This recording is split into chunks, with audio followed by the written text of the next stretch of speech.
Hello, hello. Welcome to Human Design Coffee Talk. And today we have Teo Montoya on. He is a 2-4 mental projector. We're going to be talking about the role of spirituality. Lots to do about that and spiritual systems. Hey, hey. Hi, Emily. Hi, Anna.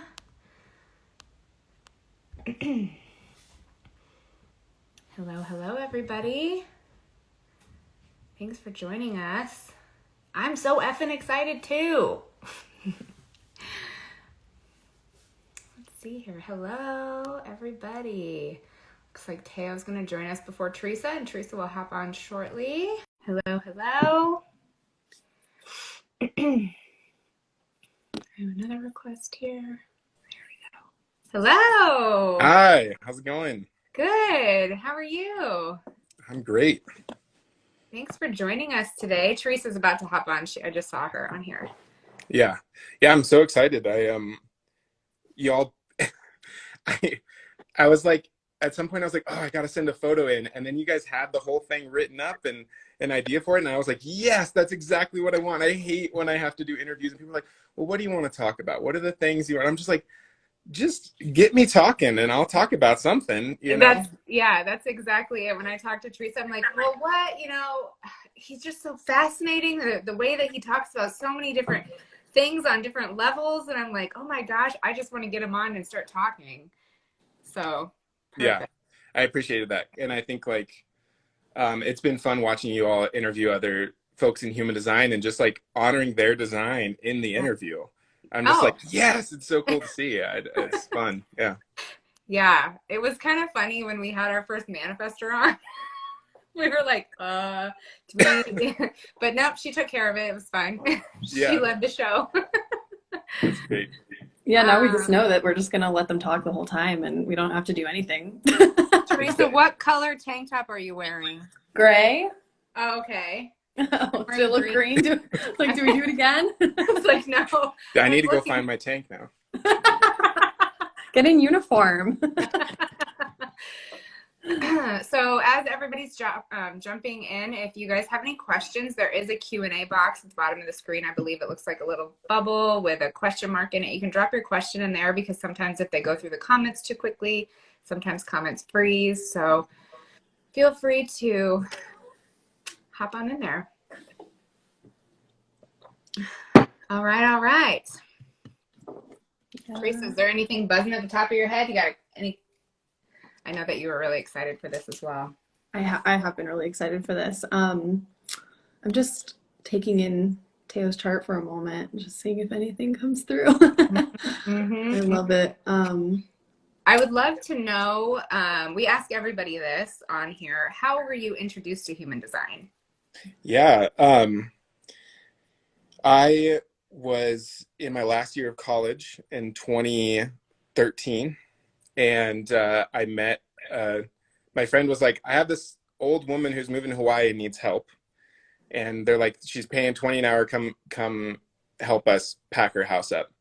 So I went, and that is when I met Jagruti, my mentor. She's a 1-4 splenic manifester, but has the 4521 and from ego to throat. And yeah, she just initiated the hell out of me. I was like nervously smoking cigarettes in her living room because she just smoked cigarettes nonstop. And just like bawling as she read my chart. And I was just had no idea what to expect. And that started a long relationship of, yeah, she just brought me into the system. I was really resistant to it at first too, fascinated and then resistant. And, she passed away last August. She moved to Kauai. So I spent a lot of time on Kauai. And yeah, she was a beautiful elder to me and really shared everything. And then I went, so I got totally initiated, which felt very good. I like that. I like that style a lot of getting pulled into human design, and the shock and awe factor. She also had the 51, if I remember correctly. Mm-hmm. And then I studied with human design worldwide. And that's when I really was like, okay, you're going to invest in this. And boom, right after that, just kind of showed up on Instagram and here we are. Jess brought me into her business and we started creating courses together. And yeah, it's like 3 years later now, about end of 2019. So yeah, Yeah. 2019 or so. Wow. And you're like a whiz with incarnation cross stuff.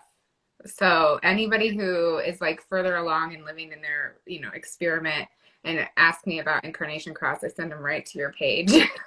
What how did you start digging into that? What kind of sparked your curiosity to dive deeper?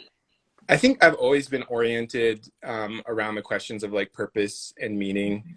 And, I studied medical and food anthropology, what I got my first degree in. And I've always been curious around the question of like, why do we do what we do, And so when I got to Incarnation Cross, I was just like, oh, this is what I'm looking for in this system. That deeper understanding of like, what are we here for, right? Answering that age old question. And I just got pulled into it, and I started coming up with my own sort of synthesis of pulling the sun, the earth, and the moon at the line level together as like a structure of personality and design and how they all work together. And it was I've always been very interested in the synthesis and weaving together. And with my throat gates 1156, I love pulling in all of the archetypal and subjective ideas and sort of weaving them together. So for me, like learning about an incarnation cross and then understanding the gates in each of them, I was just so fascinated by that. And it was an offering I started doing right away and researching. And yeah, it's just one of my favorite things to do. And I even stopped doing foundational readings for a good while because I'm like, frankly, I'm a bad foundational reader sometimes. If I'm being honest, sorry to anybody who's watching this who's like, because like I'll find myself 15 minutes into like a rant about something and be like, do you even know what that is? Did I totally miss that? Like I have such a defined mind that sometimes it's hard for me, and it's been a constant growth place for me as a teacher and teaching courses on human design of like, okay, let's really check in. What do they know? And it's kind of going off here, but people are it's been very interesting to watch people be intimidated mentally, like, and be conditioned by very defined minds and be afraid to not know something. And I'm like, please tell me what you don't know so that we can meet you there, So yeah, like I kind of stopped doing foundational to really focus on in-depth stuff because I really love working with people who already have the language. Yeah. And we can just get into the synthesis as opposed to like holding the basics, which is beautiful, needs to be done. Still love doing that. But it's, I like working with folks who are like in the experiment. God, I can so relate. I was like, why am I relating to this so much? And then I see that you and I are both 2/4s and we both have the same incarnation cross. So I'm like, oh, okay. And 1156, fully conscious. Yeah. Which sun? Which sun are you? Um, Personality sun. Yeah, what's your personality? 12.2 in the 2. So you're June 14th as well, or June 13th? Oh yeah, June 14th. That's my birthday. What? Oh, we Another birthday twin. Mm-hmm. What time?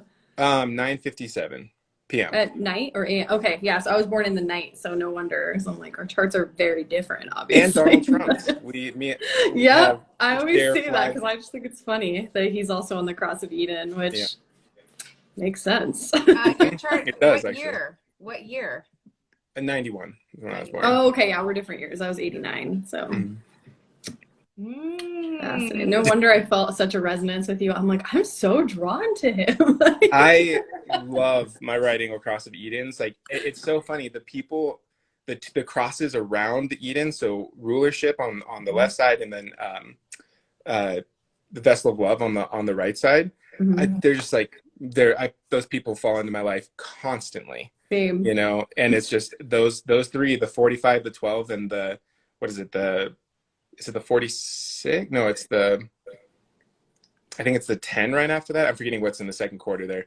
I just all over my life those people. That's why I'm super into working with those crosses. I love it. Awesome. Have you I know Incarnation Cross is something that really spans your entire life, right? It's not something where you're just like, oh, there's my incarnation cross and I am living it. But how would you describe that process of like learning about your incarnation cross and maybe when a good time that would be for people to dive into that? Yeah. And I just want to say, I think I don't think people should go to it immediately. I think most people approach human design because they're trying to make sense of their lives, and they're like, for the love of God, somebody just please tell me what to do, because I don't know what to do and life isn't working out how I'd expect it to. And it's funny because those questions become absolutely null like a year into your experiment. You're like, Yep. those questions don't even make sense anymore. But so when people approach human design, they're like, ooh, incarnation cross, that's my job. That's what I'm going to do. I can focus on that. And there is some clarity to be found. As you know, the keynotes, as Ra wrote them, are just so confusing and so nuanced. And if you really don't have a deeper understanding of circuitry and the streams and everything like that, and the mandala and the hexagrams, it's hard to even understand what they're saying. Like if you take the keynotes at face value, you're not understanding them vast majority of the time. The keynotes for the gates and the lines. So I'm like, please don't look into incarnation cross right away. Just don't concern yourself with it. Don't worry about that. Follow your strategy and authority. I'm like a broken record when it comes to it. I'm just like, strategy and authority is the thing. Nothing else really matters, although it does help, of course. And so I always say don't focus on it, and certainly don't try to do it or try to make it happen or create a brand or a strategy around it. I don't think that that's beneficial. So I say to wait. And at some point, I think it's just like one of the most beautiful things to step into. And again, the free resources for them, and even the books, except for the ones from Human Design America, which are actually Ra's lectures, they just still don't capture how all the gates work together. Like the Book of Destinies, I'm like, I'll give that to somebody if they're just kind of curious about it and they just want to know something. But I'm like, it is really unnuanced, and it's kind of problematic that they try to like each pole of the incarnation cross is vastly different. Like it shows up very differently in the life. So yeah, don't go into it right away. And really, you need a lot of study before you can really hold it, or to get a reading in it, and like that focuses fully on that, not just as sort of a thing. The other thing I will say is that there's a big difference between people who have that as their incarnation cross and it creates some sort of definition. So like for you and I, Teresa, it's the 1156. It's like a big part. It's a big part of who I am. So it's like really present. And then there's folks who have it hanging in open centers, and it's just going to show up so differently for them. So if it creates a definition in your chart, I'm like, you might want to look into it earlier and understand that channel and that gate, because that's really going to be like, I say, it's the tip of the spear of who you are, and what you're here to bring. And so it can change. Like people who have it in open centers, I'm like, don't even worry about it. You got a lot to sort of sort through and connect with, and how to work through the centers, being conditioned before you can really like hold that energy. Yeah. Oh, that's really good advice. I feel like it's something that catches people's attention so early on. Like, what is this cross? Like, especially if it's a name that's kind of triggering, because some of the names, like tension, cross of tension, or I love tensions too. Yeah. And I'm like, well, it made sense when I first saw it. I was like, oh, that makes so much sense. and Ra's pretty brutal, specifically to some juxtapositions and left angle crosses. Whew, I'm like, I really hope the people who have these crosses do not read his text first, because they're going to be pretty deflated. There's some that are really, I always think of the left angle cross of obscurity. I think it is the 61, 62, one of those. And it's just pretty much like, these people are here to just say a bunch of bullshit and confuse people. And it's like, okay, that's their main purpose. And again, this is sort of when I think the things that's beautiful about human design is that it just invites us into this sort of that mechanistic ideal, kind of is, it just allows us to like receive things that are difficult and not feel like it has to be perfect or it has to be another way. And I found that the more and more that I like relax into my detriments and into the things that are there, it's like so much ease shows up, not this feeling of like, oh, I'm victimized and I have this thing and it's hard and I don't like that, and it's I don't like the language around it, all that stuff. You're just like, but is it true? Like, are you really facing the shadow of the fact that it's true, that that's how it shows up for you? And if it doesn't, then yeah, maybe if you really don't believe it, then maybe the system itself isn't correct for you to orient your life around, subjectively. So yeah. Yeah, I like how you mentioned that. You need to be able to hold the information because um, it's a cellular transformation, right? And so it's literally like in order to take it how it's meant to come to you, you don't want to like dive into all the too much too quickly, and then it might shy you away, or maybe it's not correct for you. But you like as the information comes. I mean, even just was it yesterday, Teresa? I was like going off on my design son, like revisiting the line, and I'm just like, there's just so many layers that you can just continue to go into. And then every time I look at something else, like with fresh eyes again, I receive more and I can hold more and I can understand more of it. Yeah. Yeah. And I love how you said like relaxing into your detriments, Mm-hmm. because that's been a theme for me this week, of course, is like I've been noticing these detriments, and it's like I've read about them before. And when the first time I read about one, I'm usually like, fuck that. That's not true. And then I start seeing, I'm like, oh my God, wait, I need to read that again. And then I'm like, that is true. And it's just being from this accepting place of there's nothing wrong with the detriments. And I know Ra himself had said he wishes he didn't name them that because it gives our mind like a negative connotation to it. And it's just all a part of the human experience. There's nothing that I have to like fix about the detriment. Yeah, and it's like, I don't want to like invite in the mind too much here. I don't want, this is not a tip for people who are trying to fix their detriments, but it's really helpful to look at the opposite side of the detriment. And again, Mm-hmm. you have to have like, yeah, I think this is one of my biggest frustrations with like the gate and the line level. I'm like, no, literally, you have to go through a lot of study before you can really make sense of them. Like, he chose the keynotes so specifically. Sometimes there's specific words that are referencing the mirroring gate in the experiential or the abstract side versus the logical. There's a reason behind all of it, and if you read them at face value, you're just like, you're really not going to receive what it's saying, and especially some of the detriments. And yeah, I just, to work and okay, so to see the other side of it, to see the exaltation, some people can't even see that on the graph. It'll only show the detriment.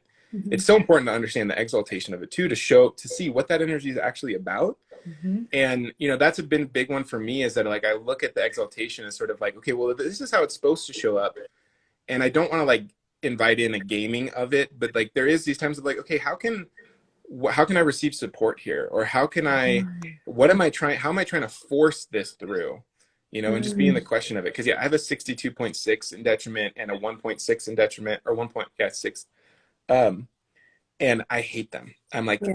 these are the exact things that I'm frustrated about all the time with how I show up. So it feels good to relax into them and be like, how can I be supported in this? How am I forcing this through? How can I hold the detriment of this? And also, it's like, I don't know. Again, I don't want to give a strategy, but like it feels like when I accept it, it just flows out when it's correct for it to flow out correctly. You Mm. know. Um, What's your opinion on the gene keys and how Richard Rudd kind of sets it up as like a spectrum of frequency? It's not just, black or white. yeah. So when Jess and I teach the gates, we include the gene key, I don't know what he calls it, but there's the shadow, the Mm-hmm. gift, and the city. Um, and again, like, it takes a fair amount of study to understand them. I don't agree with everything that Richard Rudd's about, but I think it's so useful to look at as a spectrum. And that's kind of how I orient towards detriment, as something that's like, this is how it's going to show up for you most of the time. But that doesn't mean that you don't also hold that energy as a whole, you Mm. know? It's like, just because it's detriment doesn't mean it's forfeit or will never work. It's just, it's not going to show up in that exalted way all the time. So I'm okay with it. I think it's good just so you get a better understanding of how it's like, you literally get a full spectrum of what that gate's about, that the keynote and all the lines do not capture. Um, and the gates themselves, when you look at the lines 1 through 6, you can see the sort of progression that is Mm. happening of like internal and then external progression. And so I like Richard Rudd's synthesis. Um, I also think it can tie into people's mental spaces of like, well, I got to achieve the city and I got to become enlightened, and I just need to contemplate this and then pay several $1,000s for these programs that are going to help me contemplate it. So there's all of these undertowing power and realities of setting up information. Like, to me, it's really important to look at praxis and like pedagogy and how we actually approach this stuff, because it's fine for people who are in the system for a long time. They can see right through that. They're in their experiment, they're in their authority. They go, I don't agree. Like, my authority doesn't agree with that. You know, they can really fall into that. But when you're stepping into human design, and I would even say for the first couple years, it is not easy. You can receive information, and that how you receive it is going to change how you approach it yourself and how you give your authority over. And that's one of my big like hills that I'll die on, is that I'm like, I really don't like some of the language in human design, because it sets people up to step into it dogmatically and to step into it without going into their authority, while at the same time paradoxically telling them to step into their authority. It's like a weird space, and I think Richard Rudd falls into that. And there's a reason that the type of people who like Richard Rudd stuff, they want to ascend and fully get to that city enlightenment space. Like, that is how I'm making a judgment. 17's over, but I still got it. Yeah. It's the opinion that I have is like, most people who are in the Gene Keys are really holding that orientation towards it, Yeah. towards their spirituality and towards these systems. Yeah. Oh gosh, I just want to recognize you for the amount of nuance that you can hold. And I feel like that's what really attracted me to you, is I was just like, you do such a beautiful, artful job of explaining these things and not dismissing them, and like holding space for all of them to exist, and still like coming through with your opinion on it in just like a really artful way. Yeah, thank you. Appreciate that. Yeah. So speaking of spirituality, what is on your mind about the roles in spirituality, and what do you want to discuss around that? I think, you know, I'm a fan of human design. I'm here in this system. I'm all about it. And I think that to consider human design outside of the context of where we are collectively as a species, as consciousness, is I think that creates like a limited frame. And so I'm bringing that up because I think human design is such a beautiful tool for these modern times, because we are in a really, you know, what I call like a meaning crisis, where we really don't, the narratives and the myths and the things that how we orient our lives and the stories we tell ourselves of like, why do we wake up every morning? Why do we feel? What are we here for? How do we orient towards our friends, our family, the world, our ecosystems? Totally trashed and devoid and taken over by, you know, sort of like free market, individualistic ideology, especially in the West, especially in America. And spirituality is, as a whole, is a narrative, right? All these different spiritual systems are narratives that allow us to connect to aspects of our humanity that we do not find in consumer culture or larger collective culture. And that's why most spiritual systems outside of large religious organizations and dogmas and things like that, it's always been the people at the edge are the ones who are into it. You know, the people who are a little transgressive, heretical, all of those things. And so spiritual systems, to me, are just vital for this moment in history in which we've been like stripped of our meaning making facilities and meta narratives that allow us to orient cosmologically, like, why am I here in this body, in this seat, in this place? What's my, you know, community, place, belonging? All of these questions that are really the underpinnings of, I think, most of the mental health crisis. Spiritual systems can provide material for us to build healthy, whole, healed lives around. And it's just vital, because the spiritual systems we had before have sort of, you know, like Christianity and different ones, there's, of course, spiritual beauty in each of those. And they've been utilized as power structures and utilized as ways of governing people, you know, and they often weren't separate from government. So spiritual systems, to me, are vital in this moment in modernity, where we're at this sort of passe of the modern rationalistic mind has like sort of stripped us of our abstract way of being and everything's objective. And then we're in this sort of postmodern space of deconstructing everything, deconstructing power systems, you know, all of these civil rights movements and everything like that are kind of from that aspect. And so now we are really at this important time where we have to consider we can rebuild with our wholeness in mind, which means spirituality as a central core organizing point of being transcendent, conscious human beings. So it's vital that there's as many spiritual systems out there as possible that are still, that are not pre-rational, right? Meaning that they're not about going back to, we just believe things because that's our understanding of the world. It's like you can't have something that's pre-rational that ignores this huge canon of scientific reason and enlightenment and all of these things. You don't want to ignore that. Like, I'm not into ignoring science and technology and going this sort of pre-rational route, but actually just sort of really integrating everything, the complexity of where we are and who we are, but keeping spirituality as the core, because that's really the reason that I think there's so much sickness in the world on all levels. So spiritual systems are vital at this point, and spiritual systems that are nuanced, that are deeply complex, that invite us into complexity, that make things more difficult and make it harder to understand who we are actually more important than ones that go like, here's a nice little picture. There's heaven and there's hell and there's sin and there's what's good and that's it, you know? Those don't actually provide the nuance necessary for our humanity, which is just going to increase in complexity. And I actually think we're at a point where the complexity is like exponential, where in the next 50 years, we're going to go from like pretty like, this is what it means to be human to holy shit, we're in digital metaverses, and yeah, it's going to get more complex. So we have to be prepared for that. Wow. Yeah. And so you and I are both native, and I'm just like here, like feeling it. Like, and with that, it's just like always been something. And is this the same for you? Where it's like, it literally, like, it feels like you have no choice but to care about those things.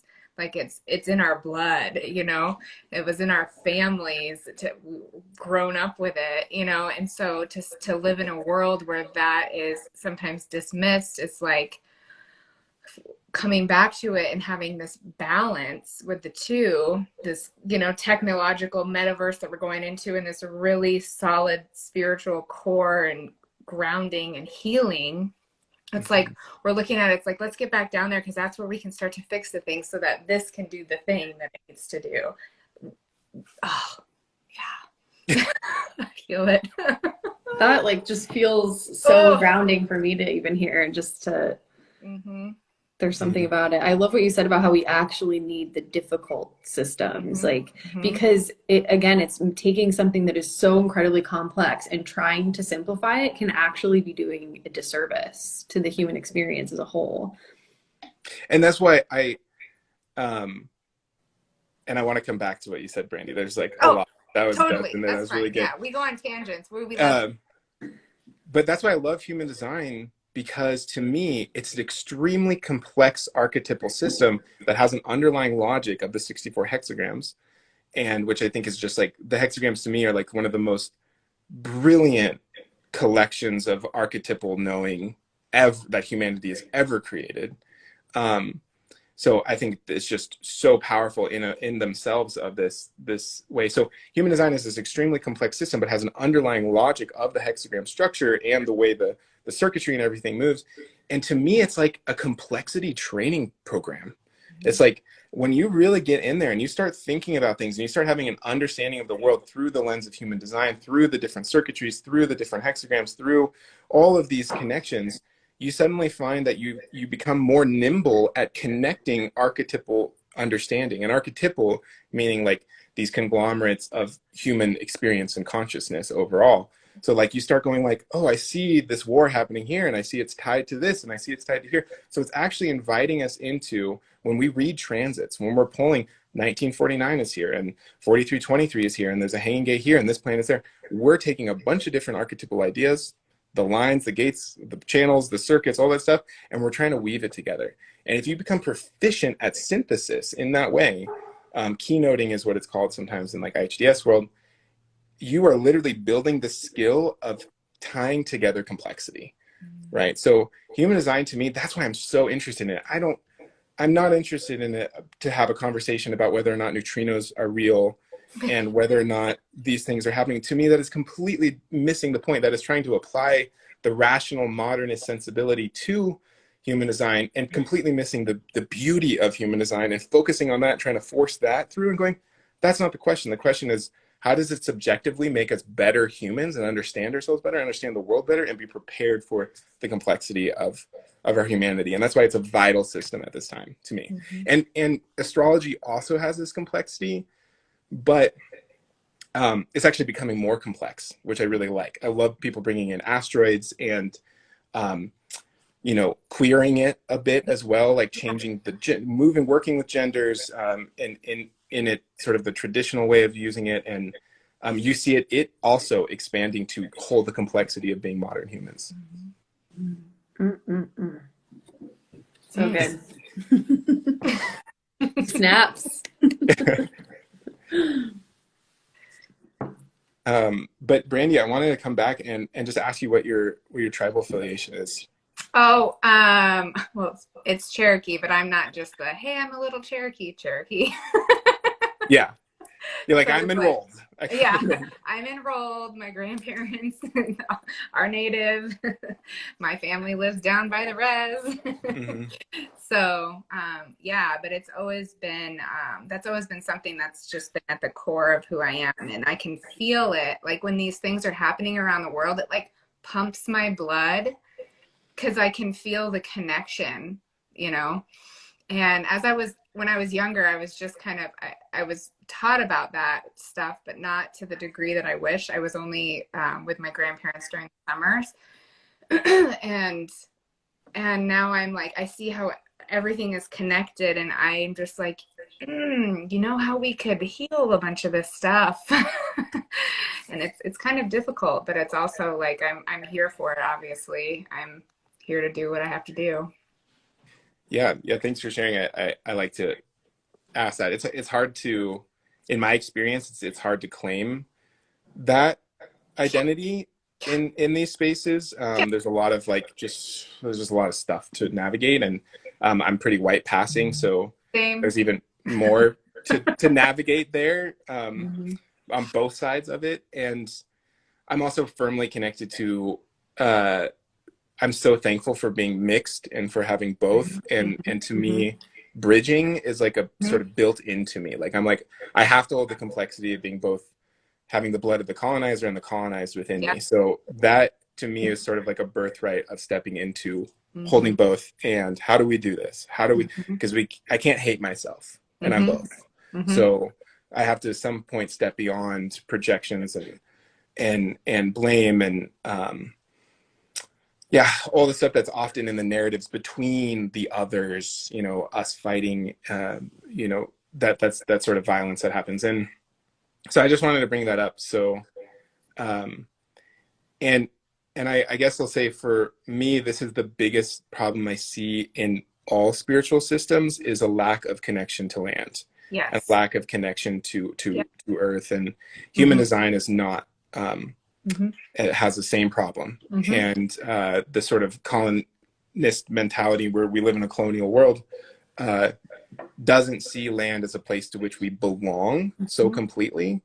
And I'm very interested in how we can start orienting towards place and land and our ecosystems and racinate ourselves, become part of something again. Um, so because to me that's going to solve so many of the difficulties we have with going like, who am I, where am I headed, what's what's these feelings of shame and guilt and lack of belonging can all be sort of remedied when we start connecting to place and to land, and to do that in a very nuanced and present way. Because also I have a bad taste in my mouth for just pictures of people like meditating in the trees. I'm like, that's not what I mean by connecting Yeah. with someone. I Yeah. mean, Yeah. it's a little, it's not just a backdrop for the spiritual experience, it's part of it. Uh-huh. Um, and I just want to take that moment to like invite people into how do we bring that into human design?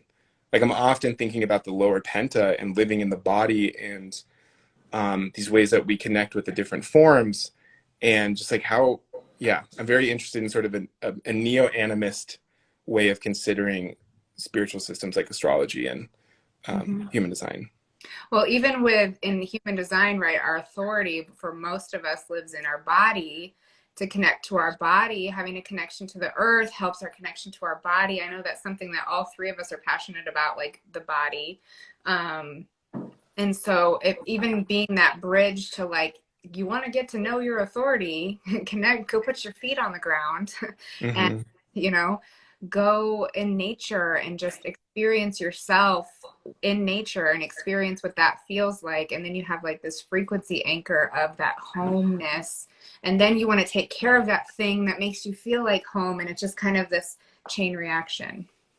Yeah, and that's why I love, to me, the modernist way of being, which was the severing of our connection to land, to each other. The individualist sort of ideologies erupted out of that. And I would say most spiritual systems are still oriented as individualized experiences. Mm-hmm. And not to go on a whole other tangent, but individuation is still, I think, vital, and we need to be individuals. That's like a turning point as our species, is to not be communal, but to be individuals, but not to stop there, but to come back into relationship. And I think that's where a lot of spiritual systems are like, it's all you and your internal process and that. And yes, that's the first step, but that's what I love about human design, is that it takes us out of that modernist mental space that's trying to make sense with the mind and use the mind to solve all the problems, and goes, oh, wait, you have an entire body, and that body is of earth.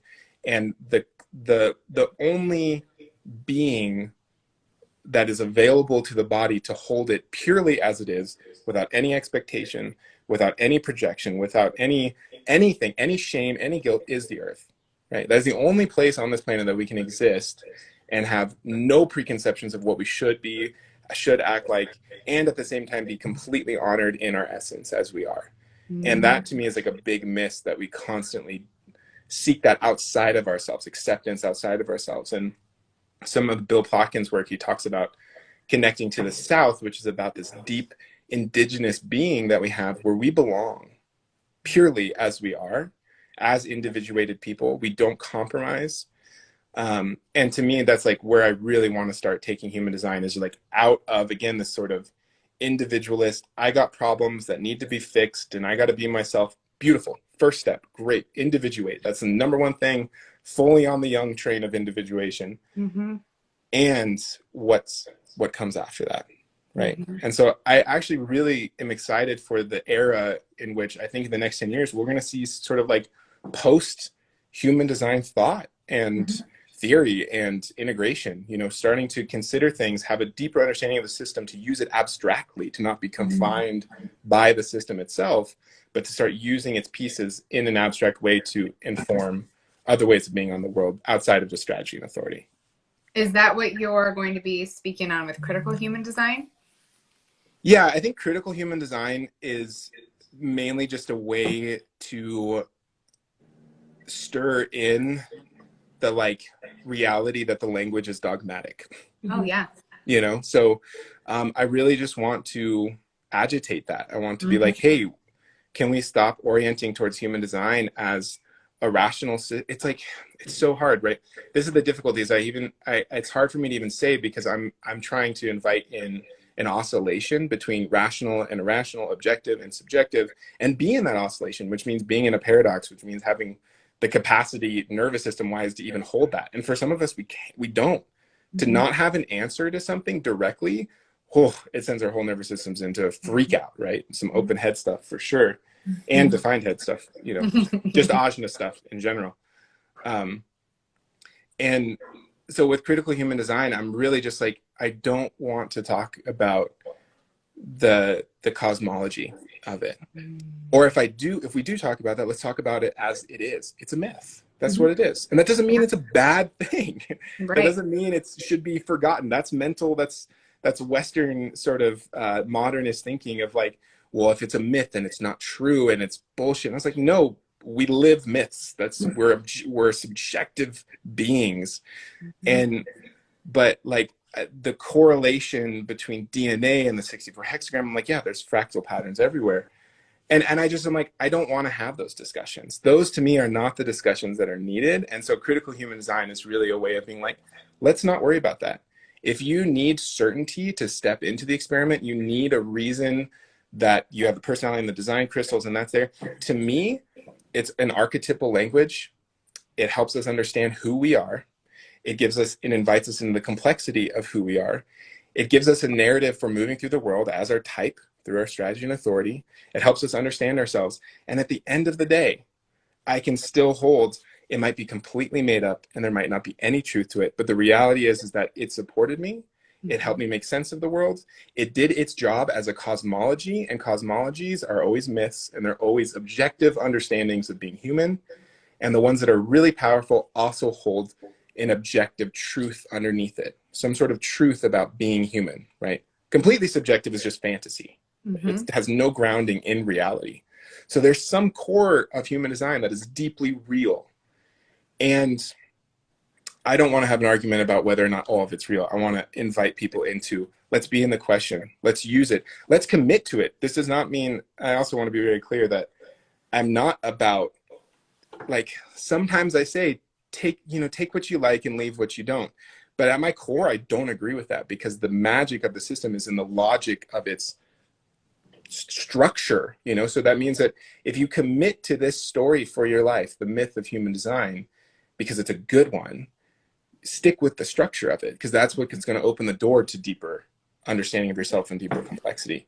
And I'm like afraid of saying that, because I think people can't hold the both and in it. And I'm so about the both and. I'm like, I'm not criticizing human design. I'm just saying we can't, like, there's these ways in which it uses dogma as a delivery device to get people into their own authority. And I think people don't actually get into their own authority. They entertain it for a couple years and move on through a life without actually claiming their sovereignty as who they are. And that's why, to me, I'm like, it's a fun experiment and myth, and that's what it is. And Ra says that. And so why bring the dogma in? What's the point of that? If that makes you feel more secure in your place and your understanding of the world, great. I don't need that. I have many myths that make me feel good about who I am and why I'm here. And human design is one that I love and value deeply, but it's not the only one. And it's also a really, really good one. So like, I don't know. Yeah, and while we're here, I mean, in form, we might as well feel all the feelings, and feeling good is one of them. So why not enjoy the ride? Yeah. Yeah. Like, explore what it means to be human through whatever multiple lenses that we need to use. I feel like you are just like speaking to my soul right now, because the last couple of weeks, I mean, any of my friends that are on here know that I feel like I've been in like another shattering, where I've just been like realizing the areas in which my mind has been dogmatic with human design, and being like, oh, I got sucked into that, and having this other awareness peek through of like everything that you're speaking to. And it's just what I've been craving to hear somebody say. And then you're like, oh, here you go. Like, it's in this package now, and you can digest this, because it's almost been this feeling that I can't put into words. And now my body is just like singing because of how you're articulating this. So, well, that reminds me too, like when we set up the schedule for Coffee Talk, I set up a link and sent it to the guests and had the schedule. And one of them reached out and said, isn't that a little strategic? You guys are receptive. You're not strategic. And I was like, hey, it feels like it's a yes. This is what I'm going to do.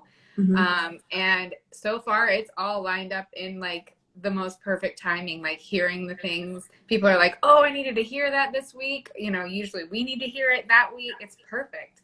So I was like, no, I can still have a schedule. Yeah, I think that this is the thing is we need to have a structure of meaning in our life. We need to have a reason for the way we act and for the way we do things.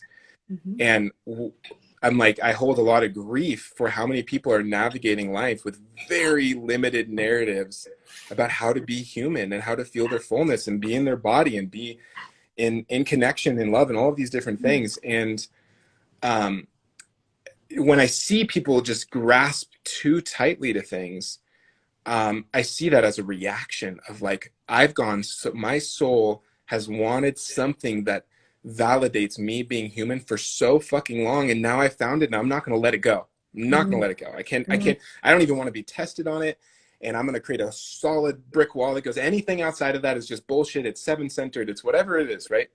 And, and that's great if that works for you. And that is actually, I don't think that allows you to be fully human and experience everything. And even if you want to spit it in the system, there's stuff that Ra could not capture in the system. And there's stuff that Ra expected mutation to bring into the system, you know? So it's just, yeah, I see people grasp onto it. And I'm speaking to this from my own experience. Like I have the 1762 and 1156. I'm dealing with the abstract and the logical constantly. And I've gone through total crises, I got a 36 son, total crises about whether or not I believe human design and whether or not I can step into my experiment, whether or not it's something that's going to be valuable for me. I've been through every ringer of it. I've been through, it's totally bullshit. I never want to look at it again. Didn't pick it up for 6 months. I'm like, what is this? This is taking me away from living my life, you know, being in real reality. And it's just, I've been all over that spectrum. You know, I've been in it for close to 9 years now. And it's just, it's there. I think it's vital that people go through that, in fact. And even if you got a human design business, I hope at some point in the middle of it, you go, is any of this actually okay? Am I all right? Is this safe for me to do?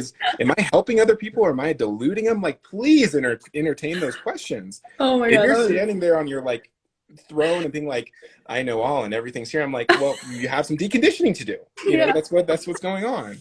So it's just so hard. And that's why I'm like, sometimes I feel a little aggressive or feel like I'm going to turn people off by being straightforward. But I'm just like, we just got to hold deeper and deeper complexity. And human design's a way to do that. And please do your experiment. Please step into it. And if you have a trouble holding both, that's okay. Stick with one thing for a while. Let that be your guide, but still hold this highest sort of orientation towards your consciousness as being human, that you can expand and expand and expand. You can build the capacity in your mind and in your nervous system to keep expanding. And we need to keep doing that. Again, the world's going to get more and more complex. There's not going to be anything that can capture what it means to be human. You know, we're always going to be fighting that edge of that. Teresa and I are running an intensive right now for generators, and where we literally were like, we have no idea what it's going to be like. We don't know, you know, like we don't know what we're doing really. We're just going to guide some generators to have a container to really immerse themselves in being a generator in like daily conversation with people, and just like, we don't know, we might all shatter together. Who knows? Like over and over again. We'll see what happens. But there was a lot of that. We're like, do we know what we're doing? Yeah, I don't know, you know? Yeah. I mean, I feel like to be in human design too, at least for me, this is something I've really like watched myself go through, is being able to hold the role of the teacher and the student at the same time, all of the time. Because there is never a point where like I know more than somebody, even if I intellectually have like grasped a concept more than somebody, I'm still the student of what they're teaching me. And so I think we just have to dance that dance. And a lot of times, I've watched my own ego like think that I know more all the time. And it's something I'm just very aware of now within myself, to be like, no, you're always the fucking student. Get back in line, you know? Yeah, and I was gonna say, this is just where the ego comes in. I think that's my biggest teacher. I have a wide open ego and a 25.3 moon, and I just am like, it's constantly here of like, why do I feel I have to show up with certain understanding and at the same time honoring what you do know and your capacities and your gifts and your essence and all those things. It's like, I think ego, if everybody could just have deep meditations on the open ego or the ego in general, I think that is like, it's one of the biggest conditioning forces on our planet. And it just needs a lot of work. Yeah. It's the truth. I've been, realizing that lately, just how, because I'm around a ton of ego beings. I'm sure it's something you attract to, being wide open. I'm the only open ego in my family, and then even like my brother's fiance, my husband. So even when I'm kind of with my whole family unit, I'm the only open ego. And I was just looking around at all of them the other day because we were having dinner. I'm just like, oh, I'm feeling so much ego energy. And just kind of realizing how I'm always amplifying it, whether it's like distorted or healthy. And if I don't have the awareness of like the distortion, and it's no knock on anybody, but it's like I will be spitting out that same distortion, you know? Hmm. And I've really had to learn to like weave through that and see when I'm amplifying something that's like not even me, you know? So yeah, that's another thing that I've been just really witnessing deeply lately.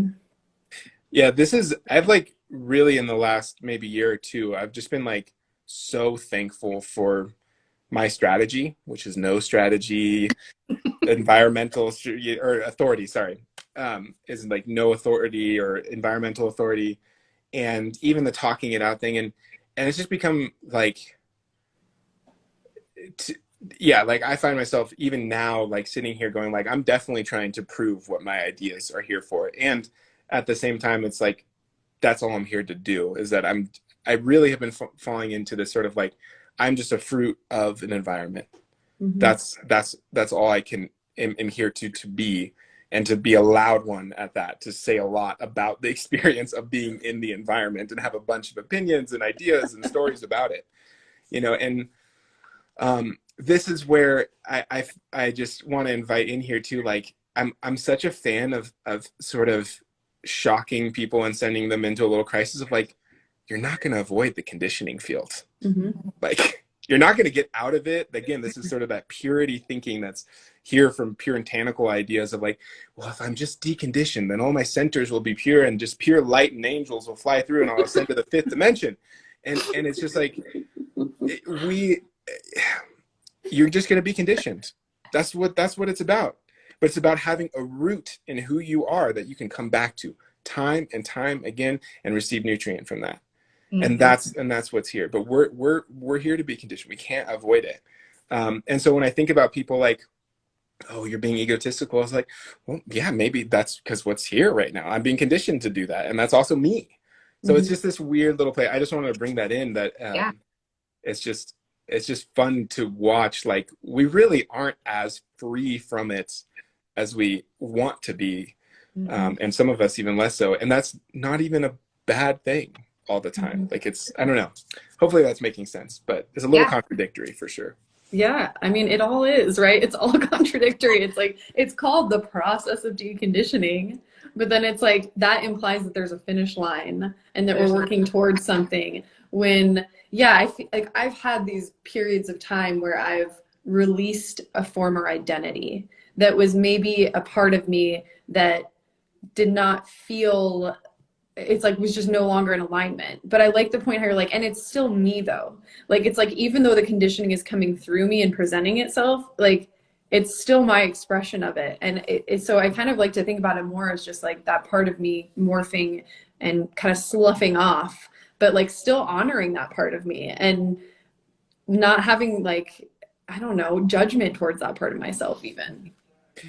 I think the I'm so attracted to the mystical way, partially because to me it perfectly captures the individuation process, and to me I think one of the most powerful things that human design gives us is self-trust. Is that like I can be in a process and all of my expectations might not be met, and I can just keep trusting some aspect of my body to carry me forward no matter what. And that self-trust aspect is literally vital to be able to step to just be yourself in the world and be happy and healthy and whole and all of these different things. um and I guess I just want to add here too, like I'm a pragmatist as well, and some people don't have the skills in the Maya to be competent. They aren't taught them. There's all kinds of different access ability to Mhm. it, privilege, all of those things. And I bring that up because I feel like there's a core competency of existing in this reality that needs to be there before we can even step into trusting ourselves and allowing ourselves to be who we are. I don't know why that came through, but it just seemed important to say. Yeah, I love that. Yeah. I love it. All right. You want to take some questions? Sure. Okay. Let me look here. Um, let's see if this will pop screen. Maybe tap a question to answer. Is it on the screen? Okay. Beyond exaltation and detriment, have you found any explorations beyond your experiment seeing true self, since keynotes are for not self? Hmm. Have Any you explorations beyond your experiment seeing true self emerge since since keynotes? Like keynotes are, yeah, like, I think about human design as mostly a mental model to help us get into a system in which we don't even need the mental model. yeah. But I don't know if I quite understand like explorations beyond your experiment, outside of human design, Mm-hmm. or seeing true Yeah. self. Yeah. Sammy, if you want to elaborate on that, I might pocket that question and then come back to it if you're Because still. yeah, I have tons of other modalities that and things that I explore that help me connect to my true self essence and how I Are you understand doing that. are you doing the parts work? The parts work, and then But, yeah, Teresa does parts work. I love parts work. That is one of my favorite ways of exploring consciousness. mhm. It's so fascinating to me, and it's a somatic experience too. Like in my experience, it's like they go hand in hand. The somatic experience and the conscious, like mind part of it, it all goes together. Yeah, to me, it's like structures of conditioning that are built on these roots of our true essence. And so pulling apart those structures, putting them in use to something else, and then connecting back with our true essence. So it's like younger parts or exiled parts. And yeah, to me, I'm just like, it's like a straight road to individuation of like coming into your wholeness and holding that complexity of who you are in there. In human design, we can get all these languages for it. And like, I think I often think about certain parts that I have are conglomerates of like open spleen and open sacral and some open root energy and how that works. And so I can kind of map parts on the human design body graph, especially in my openness. Mm-hmm. And yeah, like, but to me, that is like 2 sessions in like a truly dropped in somatic parts where you're like, I think I just got through and connected with some things that would have taken me who knows how long to connect with. And Oh, I also want to say this is my like, I think there's like a little joke in here, and I don't know if Ra really thought about this, but people often are like, well, if you just follow your strategy and authority, deconditioning will happen naturally, right? And you don't need to do anything. And I remember just being like, that's bullshit. And I remember even posting something about that. Just kind of like, people need to need other skills and stuff to work through this. And then I realized I was like, well, how did I get to those skills? Aha. strategy and I, authority. following my strategy and authority. And that's how I got to the skills to connect to myself.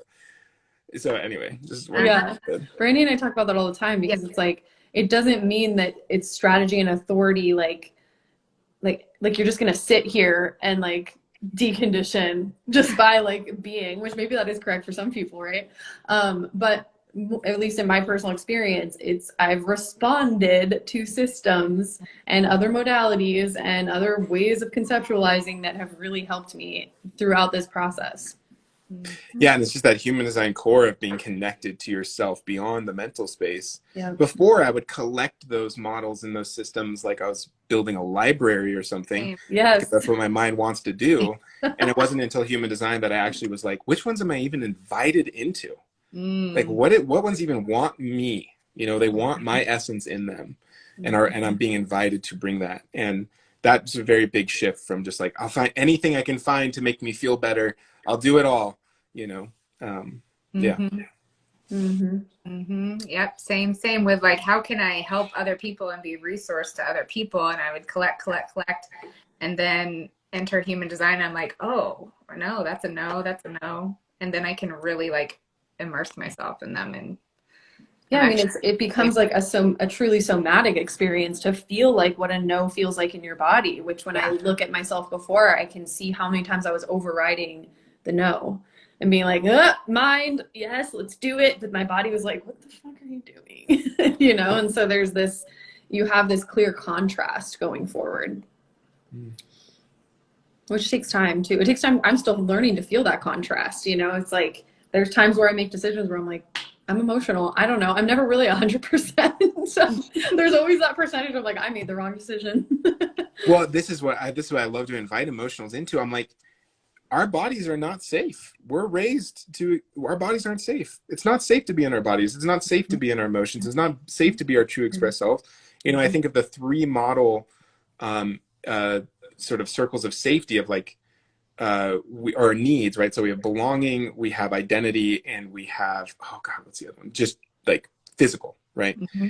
And we'll give up one or two of those to receive needs in one of those areas. And that is part of growing up. We literally, that is part of the individuation process. We bend and meld to our communities and to our conditioning forces of family and all of those things to stay alive. That's how we get our physical needs. That's how we get our connection needs.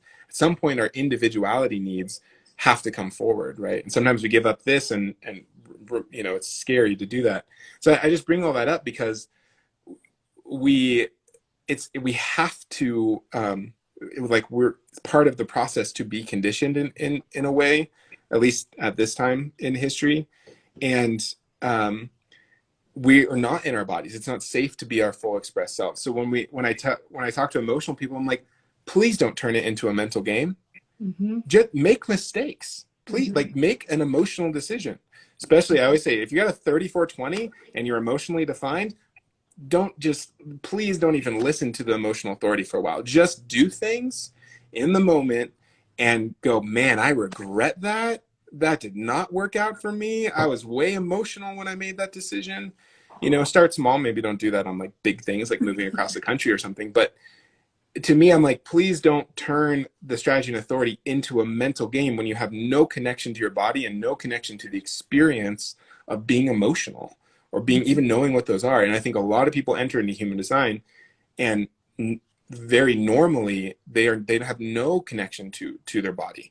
Yep. You know, they can't lean into their strategy and authority no matter how good of an idea it sounds. Mm-hmm. So yeah, it's also, strategy and authority can turn into a game, especially for emotional people, a mental game. You know, emotional people, I'm like, yeah, you might not know, like, you might not get an answer from it, and you might not even know what those emotions feel like in your body. So, but that's Yeah. not a fun thing to market to people. I mean, and Yeah. it I've made a ton of emotional mistakes, and they were the type of things where I never will forget the feeling of that, you know? And I could still, again, I could still go on to do that, but it's like I am coming to this place where it's like holding that kind of no control, no choice perspective that can be very tantalizing for the mind as well, right? And understanding I that was just how it happened, right? It's like that was part of my journey.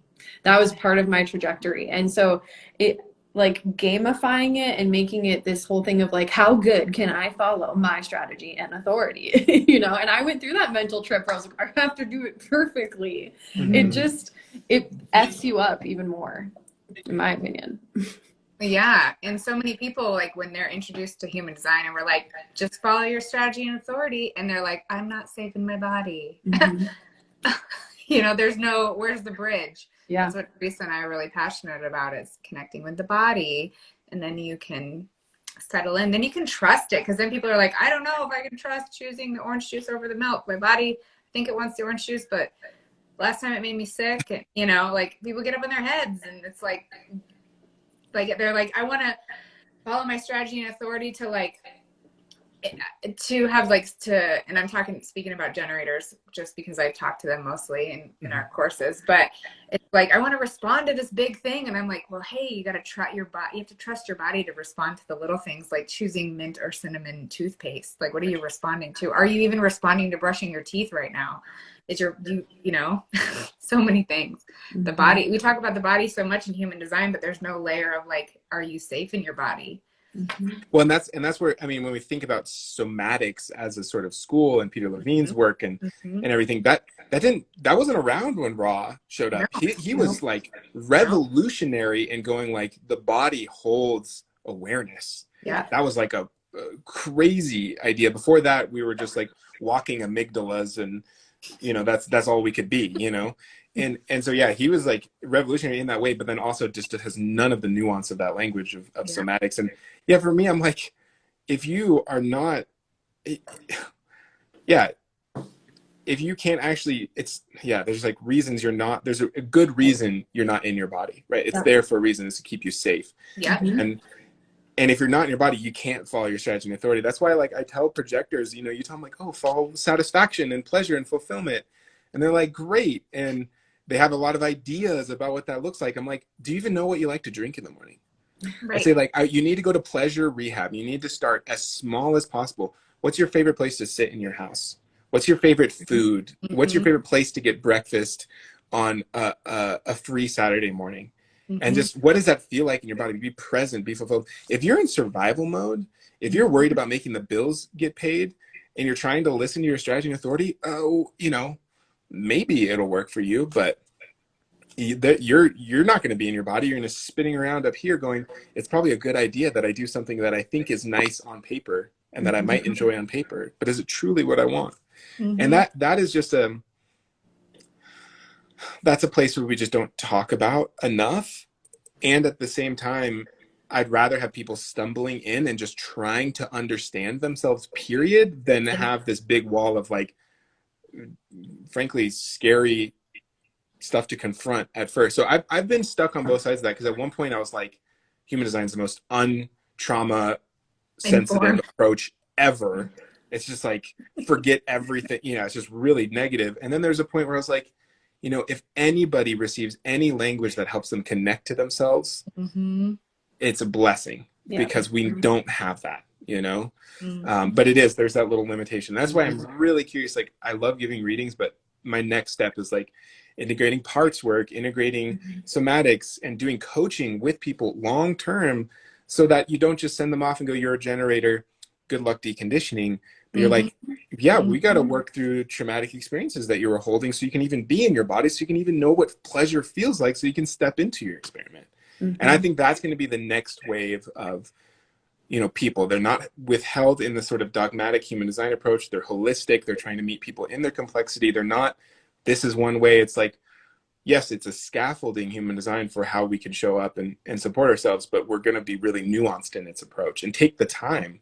It's not, it's Mm-hmm. very marketable to be like, just get a reading, you'll know who you are. Mm-hmm. But I rail people in my readings and give them way too much information, way too much energy. They're not prepared for it. And I Mhm. do that because I say, please keep watching this Yeah. Yeah. over Same. Yeah. later on, you Yes. know, because I only have an hour and a half with you, an hour. We are not going to be able to work through what's holding you back. I just want this as a reference for you, Yep. Mm-hmm. because, and to think that you can give somebody a reading and it's just going to like change.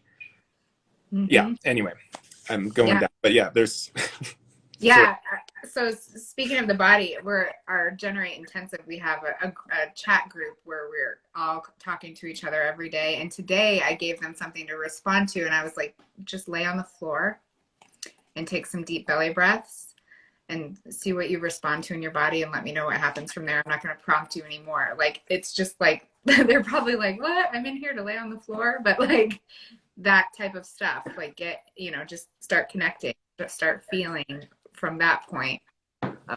Yeah. It's like giving people permission to do that, because most Yes. people, I mean, I'm just going to speak for like what usually types of clients that I get are so, and it's probably a reflection of me, of course, so up here, and like, what am I going to do? What do I need to do? What do I need to do? And constantly seeking like stimulation, that sometimes it's like, I need an assignment to slow the fuck down and just get in my body. Like, I need somebody to tell me to do that. Yeah. Yeah. Yes. Yeah, and me being a mental person, I was like, yeah, I learned all of human design. I learned the whole system. Was I embodying that? God, no. Are you kidding? Same. Not even close. I was not even close. Like, it really is the last, like, maybe 3 years where I'm like, oh, I have a body, in fact.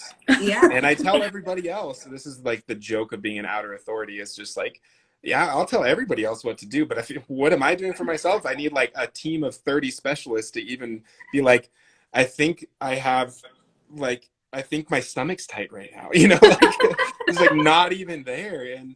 And you know, it's been through yeah, a real reckoning with that for myself to drop in to that. Yeah, and to say, also, I'm not a believer. I'm not a third line. I have like 2 third lines in my chart. I'm not a person who's like, you have to practice everything you tell other people. I'm like, just so not interested in that approach. I'm like, Yeah. no, I don't need you to prove to me that you know how to do it best, and that's why I'm coming to you. It's like, if I followed, you had something for me, and I don't care if you go do the exact opposite. Is it supportive for me, right? Yeah. Anyway. Yeah, I feel this. I mean, I don't have many third lines in my chart either. So I have a lot of twos and a lot of fours. So I feel the same. It's kind of like, and especially being right brain, right mind, I'm just like, I don't know, I pick up shit everywhere and I might throw something out there for somebody to respond to or invite somebody into something that I don't know much about, but I'm like, you might need this. I haven't really fucked with this a whole lot, but it feels like it might work for you. I don't know, go experiment, you know? Mm-hmm. All right, question. Could you share on your experience with sacred sons and how that flowed with your studies of human design? Oh, yay. Masculinity, men. We can talk about that a little bit. Yay. Let's do it. Yeah, there's so few men in human design, and I think it's telling that the men who are in human design are purely in like reader, mental systems roles, right? They're very much focused on that, myself included, you know. And I think that's because we are really socialized to provide value through our ideas and to feel and connect to this ajna certainty, you know, to really carry that. You know, we societally, and then all the emotional labor goes to feminine folks, you know, and so it's so to me, I was just like, whoa, there's like a huge miss. There's something being missed for men in human design. And men's work to me is like really important because there's 2 ways that men come to spirituality. One is through a more, and this isn't a negative thing at all. I'm not, you know, not even operating in this kind of ideology, but that spirituality is a more feminine thing, right? To be softer, to excavate emotion, to be in these things that are more feminine. And I won't say that's even true, but that's like societally kind of what we apply to it. And so there's a big, and because we, you know, men are socialized to be more focused on what is rational and true. And like, why would I entertain anything that's bullshit? You know, um, I would, and then there's minds like Ben Shapiro and stuff. And it's just like, you just see, yeah, this sort of atheistic, very weird, like neo masculinity that's extremely atheistic. Anyway, I'm going off on a tangent. And to me, men's work is something that I got into a couple years ago, and I really think it was the opening into Jungian studies and the archetypal work. Was working with masculine archetypes for me back in like 2017, and that was just like when my life got completely blown open. I was working in corporate. I was into human design, but I wasn't really stepping into my experiment. And it was through that I stepped towards it, and being in spaces where men can be men and reclaim masculinity in healthy, generative, nutritive ways. That yes, there is aggression present, there is conflict present, there's a lot of things that we associate with masculinity that are present, but they're not in these ways that are now common for us to associate with masculinity. And it's just been vital to my understanding of who I am and how to show up in the world in good ways, because other spiritual systems didn't capture my wholeness as a man. They really didn't speak to all of that. And I would say that is because the vast majority of them, it's more oriented towards women, and the language around it is more oriented towards women. And I would say that most of the spiritual wellness space is oriented towards women. I would say, like, I could prove that, you know, like, yeah. It's hugely. So Sacred Sons, I think, is the first large group that's actually doing men's work on a large scale. And it was beautiful to go there because I've just had this assumption that so few men even know what human design is or are very skeptical of it. And everybody there was about it. All of the leadership was. And it just felt so good. And that's why for me, I've had this thing I've been holding for years now about wanting to bring men into human design. And I just started getting enough invitations. And then I went there and it was just, yeah, it's time to do this. So I'm working on a course that should be coming out at the end of April, maybe May, that is overlaying, using the body graph as an overlay for the masculine archetypes, which I have 5. Sometimes there's 4, but I have 5. Mm-hmm. And looking at human design through the center, sort of the basics of human design, and considering which masculine archetypes are more present for you through your human design. Like, I'm very mental, so I have ajna and throat, so I have a lot of magician energy, which is more like logically thinking about things, all of that. Like, that is something that's consistent in me.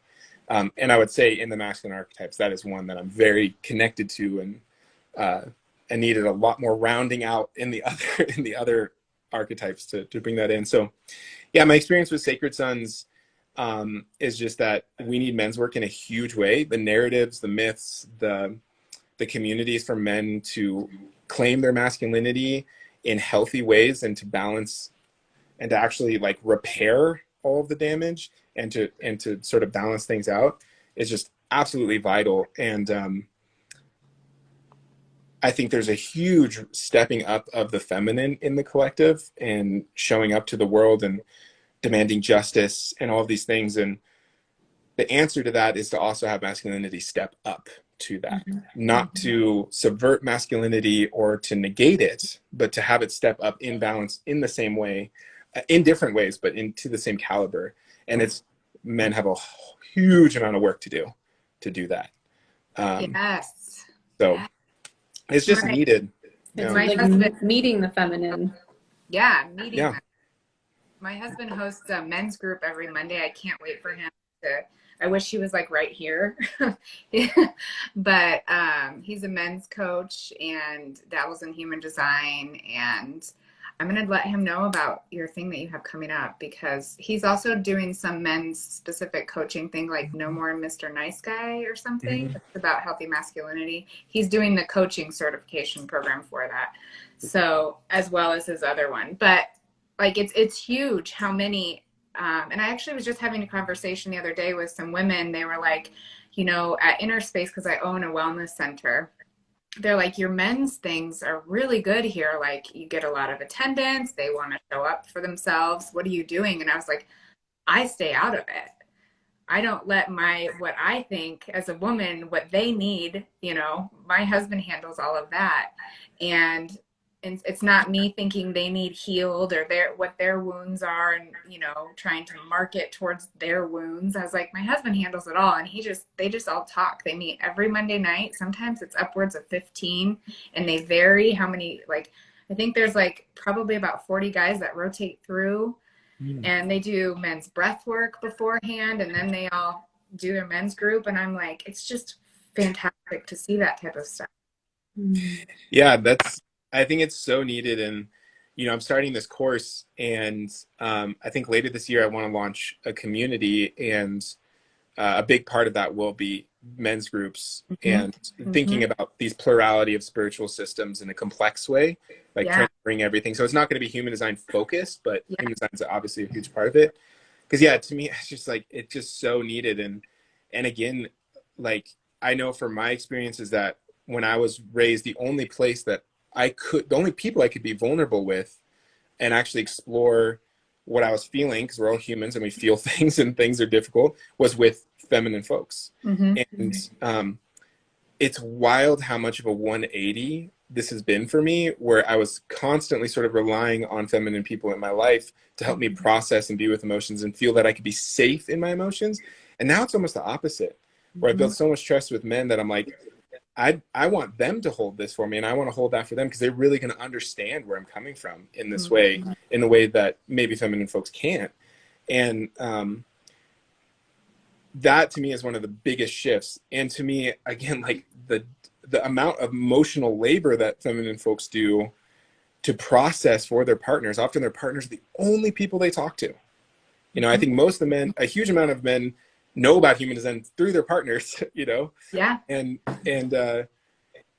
I think it's really just time that like men start turning towards each other and feel safe and feel like they can trust that and feel like that's just a normal part of being human, is that we can rely on men and men are safe to be around. Yeah. And that's And a not lot of only work. human design, but women are introducing their partners or, a feminine partner maybe introducing their masculine partner into whatever they're doing at the moment. And it might they're like, that's weird, or they can't connect with it because it's so feminine. And so I think it's fantastic that there are things out there for men to connect with other men at that level, where they're introduced to it by other men as well.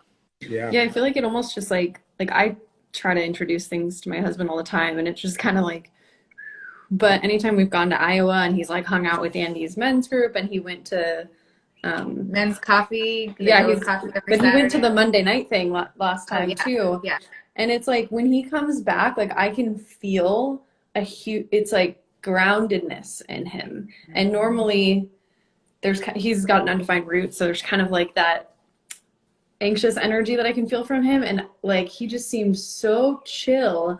And the way that he could open up to me was different. It was like, I was like, who are you? I like it. like There was getting hot in here. yeah, like there's a palpable shift. And it makes perfect sense though, because it's not normalized for men to go to those spaces and feel comfortable doing that. So to have like a group of men that can all hold each other in that and normalize that experience, like that is powerful. It is like and this isn't a negation of suffering in the world by anybody, but it's like men have their own brand of suffering. They're the first to go to war, their bodies are on the lines, and it's just, and again, that's not to negate anybody else's Yeah, experience, yeah. but it's it's just so it's just so vital. And like the way think about, do you have like elders or people or women that that are deeply wise, that you're just like, it is literally nutritive to be around them. Like when you're around them, you're like, wow, like it feels good, and I think that is exactly what men need. There's a medicine in being with folks that you connect with, and at the same time, I think it's important to have these spaces, so that we can also, I don't know, there's something about, if we can't explore it and expand the definitions of masculinity and femininity, then this huge, the deeply important non-binary beings on this planet don't have a space to be in, or don't have support, and don't have, there's just like a lot to unpack there. But I think also doing that work, for men doing that work, also allows them to be able to hold that, because men are often doing violence towards people who don't fit on the spectrum, whether through lawmaking or directly. So I think that work in a way just creates some more space for the in-between as well, and beyond. Mm-hmm. Yeah. Mm-hmm. Got to have that nuance to all of it. And I think going forward, we're just going to have to explore even more and more nuance when it comes to gender expression and all of that. Like it's just going to become more prevalent. And so learning to navigate all of this with this both and idea is, I think, really important. And there's a question that I just want to answer: is there a space for feminine presenting men to explore their masculinity and feel safe around masculine presenting men? Being masculine, being a man, means that you're also feminine. And some people have differing, varying degrees, have differing sexualities. None of that is actually what's important. Mm-hmm. It's the fact that if a part of you identifies as a man, and your wholeness means calling in your feminine. So to me, I'm like just saying, yes, there absolutely is. And I think it's actually really restorative to be able to claim masculinity, even if you felt like you never could claim that before. You're more feminine. I grew up with so much of that conditioning and so much difficulty and anxiety, sounding too feminine, voice too high, all of those things, right? And being teased about that. And it felt so good to actually reclaim my masculinity and not feel like I couldn't approach it because it wasn't safe to do it. So absolutely, there's space. There is not a single men's group that I know of that would ever turn a person away because of their sexuality or for being more feminine or any of those things. If you are a man, that's what you identify as, and you want to explore your wholeness, a men's group can do that. Yeah, and it's so socially acceptable for women to, like, because we'll talk about it all the time. I'm in my masculine, but men aren't walking around. I'm in my feminine. Mm-hmm. It's like, why is that okay? Why is it not just okay all around for everybody? Yeah. Yeah. All right. Let's see if we have any other questions that didn't get talked about. Nope. everything that's in there kind of got covered in some way or another. So, is there anything you want to share before you're hopping off? You're going to be starting. You'll post about that. So we will post Teo's Instagram account in the caption, so you can go to his page and check out what he's doing. He does lives; they're really awesome to listen to. And then you do readings and the reader training. What are you guys doing with the reader training right now? Yeah, so the reader training, we're kind of in a little bit of an in-between space. So it is available as a sort of like community. It's not directly self-paced, like there is community aspects to it. But there isn't like a live in-class situation going on right now that we have available. We think that will change in the future. So the reader training's there. We have a massive amount of information there, a huge reference going through just, from the basics of centers, the whole hexagram structures, circuits, gates, relationship, little on incarnation cross, some penta stuff as well. And so that's there's a resource that Jess and I do. And that will be changing a little bit in the future, but that is available there. So that's going, we're ending our live one, the last one we started last year. It's ending in April. So that feels like a big change. But yeah, I do readings as well, and have a whole host of things that's going to be updated really soon. There's a lot of change. This is like a very in-between place. Like a ton of change is going to happen by May. But I'm also building the course on masculine archetypes and human design, and I'll be opening that to a select few just to sort of experiment with the space and then open it up even more after that. I want to start doing some coaching, and I'll be opening up just a very few extremely limited and way cheaper, like just like mainly a space for me to explore some of this coaching system that I'm kind of coming up with. And then, yeah, I know later this year I will be launching a community that focuses on sort of like an ecosystems approach to spirituality, and doing a lot of counsel, like inviting in that very human aspect of counsel, of like being in intimate containers with people, not always with a very specific agenda or to learn something, but just like holding those spaces, and that being a big part of it. Wow. So there's a lot coming. Yeah. I love it. I'm so excited to watch your journey with it and get involved with it. It's awesome. Yes. Well, yeah. Thank you all so much. It was really great. I'm so thankful for the invitation. I'm so grateful we had the space, and I felt good to actually get into all the nooks and crannies. I love when there's the time to do that, because there's a lot of them. So yeah, thank you so much. Really appreciate it. Thank you. It was an honor. Yeah, we appreciate it so much. And everybody, you can go check out Teo on his page. Like I said, I will tag him in the caption. And yeah, thank you so much. It was just so amazing.